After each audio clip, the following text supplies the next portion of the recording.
Dzień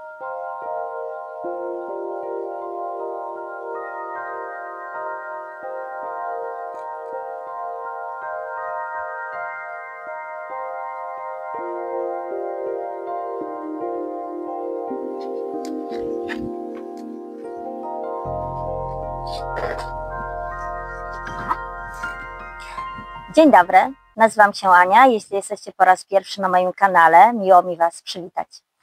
W ubiegłym tygodniu kupiłam róże, właściwie większość róż, rośliny jagodowe oraz kamelie. I dzisiaj w tym odcinku pokażę Wam, co robię ze świeżo zakupionymi sadzonkami z kameli, z kartoników. Również opowiem Wam o hortensji dębolistnej, jak ona przyzimowała i ogólnie jakie mam refleksje na temat tej rośliny. Jak zwykle też kadry z ogrodu wiosennego. Zapraszam do oglądania odcinka. Rośliny, które kupujemy w kartonikach, są naprawdę niewielkie, z reguły niewielkie, więc postępujemy z nimi bardziej delikatnie niż zakupionymi w większych doniczkach. Przede wszystkim to trzeba je podlać. Ja je zostawiłam, niektóre z nich w woreczkach, bo one były nieperforowane, te woreczki, nalałam wody i tak, żeby te korzenie nasiąknęły wodą. Wtedy roślina jest bardziej odporna na zmianę warunków. Bo jak wiemy, my kupujemy na przedwiośniu, że mogą wystąpić na przykład zimne noce. I tak zresztą było, że właściwie każdej nocy ostatnio było poniżej 0 stopni.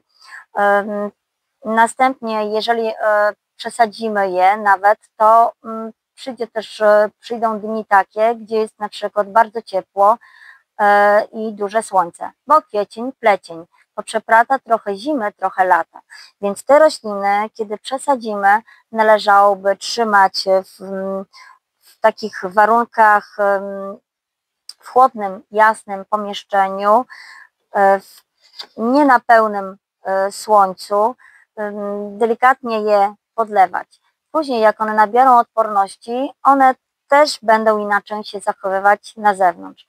Wiadomo, na zewnątrz są warunki nieprzewidywalne.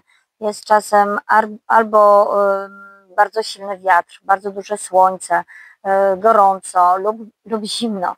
Więc te rośliny, jeśli będą dobrze potraktowane, kiedy są małe, kiedy są przesadzone, będą później bardziej odporne. To przygotowałam sobie już 3 doniczki i teraz pokażę Wam, co ja sypię na dno tych doniczek.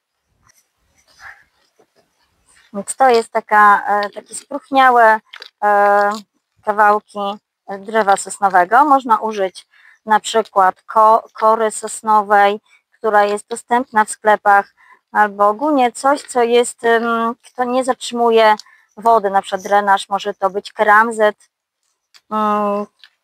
tak żeby jak podlejemy za dużo albo będzie deszcz, tak żeby ta woda się nie zatrzymywała w doniczce. Ja sobie takie tu nasypałam, no gdzieś tyle, i będę sypała ziemię. Ziemię też sobie już przygotowałam i to jest kwaśna ziemia, która jest oznaczona do roślin kwasylubnych, czyli do rododendronów, do azalii, i taką tu sobie przysypuję, gdzieś tak do mniej więcej do połowy, może trochę więcej. Zobaczę, jak będzie teraz.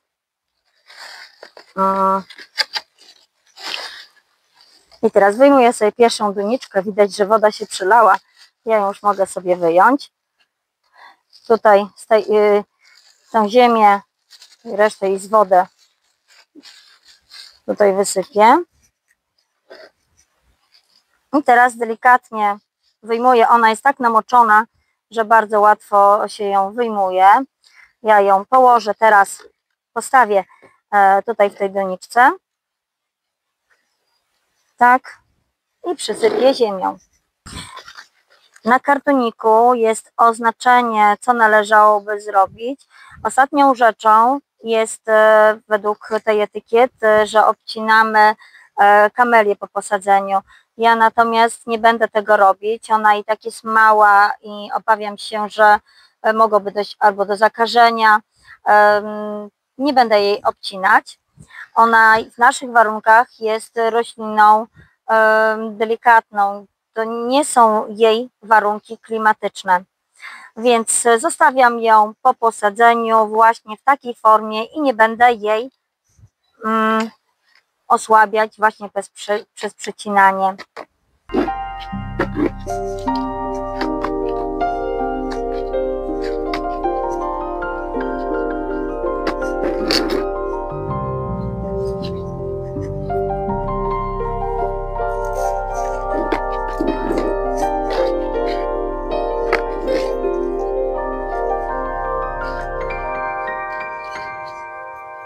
I tu po posadzeniu, to akurat posadziłam tę kamelię, sobie odrywam kawałek, żeby widzieć, jaki to jest kolor. Taka zachowam etykietę z nazwą i później zrobię już takie ładniejsze etykiety. Wkładam tutaj do doniczki, tak żeby widać było kolor, bo mam w różnych kolorach kupione, więc potem sobie oznaczę inaczej. I oto posadzone kamelie. Ja posadziłam je w dużo większych doniczkach niż wymagały, natomiast mam bardzo dużo posadzonych roślin, które wymagają okrycia lub wymagają przeniesienia na czas zimowy do pomieszczenia, więc nie wszystkie zdążę podlać. Jak nadejdą dni z wysuszającym wiatrem, ciepłe dni, więc posadziłam je w większych donicach. Z możliwością przesadzenia, na przykład jeżeli będzie wymagane za 2 lata, ale po prostu więcej ziemi nasypię, wymienię nową glebę. Tak więc w ten sposób to zrobiłam.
Hortensja dębolistna długo opierała się mrozom, ale gdy przyszły poniżej -10 stopni, niestety liście zwiędły, najpierw się zbrązowiały i później zasuszyły się, zwiędły.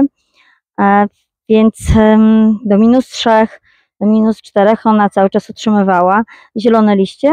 W porównaniu z innymi hortensjami, takimi ogrodowymi czy bukietowymi, ona miała najdłużej zielone. Tu pokażę Wam, jak zrobiłam odnóżkę z niej. Przygięłam pęd, jeden z takich pędów dolnych, do ziemi i tutaj jest ten przygięty pęd. Jeszcze nie wiem, czy on wypuścił korzenie, pęd, czy nie. Sprawdzę to na wiosnę. Tutaj mają zielone liście, dlatego że one były przykryte grubą matą z źdźbeł traw. Hortensja dębolistna, ona najpóźniej, wydaje mi się, puszcza te zielone liście, najdłużej utrzymuje liście późną jesienią, ale też tak szybko nie wypuszcza świeżych liści, jakby nie ufała, czy to jeszcze zima, czy już nadchodzi wiosna. Natomiast hortensje ogrodowe, one już wypuściły nowe przyrosty.